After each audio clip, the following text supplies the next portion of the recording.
Salut la team Barça. Aujourd'hui, on se prépare pour un autre derby catalan. Oui, encore un derby. Après le Clasico où on a frôlé l'arrêt cardiaque, Barcelone affronte l'Espagnol. Et là, faut pas se mentir, on veut une victoire aussi croustillante qu'une churro bien dorée.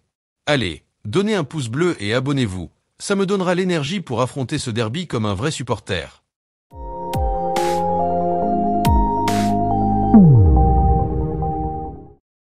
Allez, place au match, coup d'envoi à 16h15, heure de Barcelone.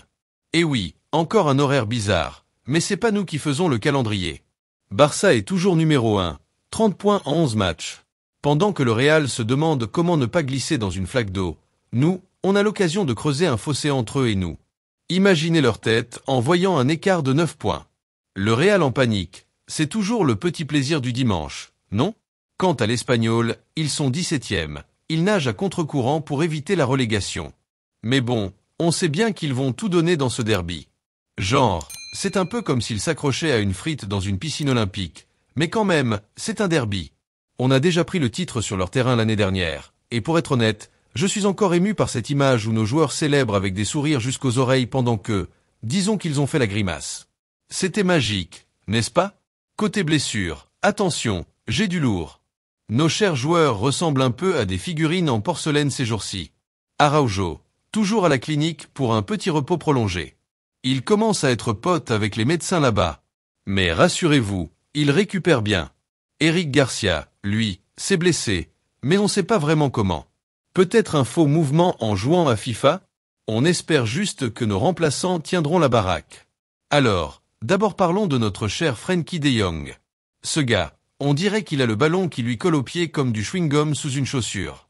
Sérieusement, c'est un magicien du contrôle de balle. Après sa blessure, il revient comme un héros. Et là il est en mode, allez les gars, je vous montre comment ça marche au milieu de terrain. Pour la rotation avant le grand match en Ligue des Champions, Hansi Flick dit, regardez, moi je joue les matchs un par un, même si les journalistes me harcèlent pour savoir si je vais aligner tout le monde comme s'il fallait une rotation d'équipe de rugby. Il dit toujours qu'il est focus sur le match qui vient. Sauf que moi j'ai l'impression qu'il cache toujours un truc, juste pour nous tenir en haleine. Maintenant, passons à Ansu Fati. Flick nous fait le suspense. Est-ce qu'il va jouer? Est-ce qu'il va pas jouer? Si je le savais, je vous le dirais pas. Il joue au poker avec les fans. Sérieux. Dans le fond, on sait qu'il hésite à lui donner sa chance. Un peu comme quand on hésite devant un plat inconnu au resto, mais on finit par dire, allez, soyons fous. Bon, pour la compo, c'est toujours un peu l'aventure. Je pense que Flick est en mode balance entre prudence et folie furieuse. Et là, comme par magie, on a une défense prête à bloquer n'importe quelle tentative de l'Espagnol. Imaginez Hansi Flick qui dit aux défenseurs, les gars, vous êtes là pour les 90 minutes, vous tenez comme des guerriers. Pour l'attaque, j'ai bien l'impression qu'on va voir un trio qui se prend pour le fameux MSN. À gauche, à droite, au centre, peu importe, tant qu'il marque, ça marche. Et quand on parle de rotation avec Flick, c'est comme si on lui demandait de prêter son plat préféré. Il hésite mais au final, il veut gagner. Allez, prédiction de score. 4-0, voire 5-0, l'Espagnol ne sait pas ce qu'il attend. On va voir du spectacle, et si jamais l'Espagnol arrive à marquer, attendez-vous à voir Hansi Flick un peu boudé en mode on devait les écraser. Voilà les amis. Dites-moi dans les commentaires, quel compo vous auriez choisi et le score.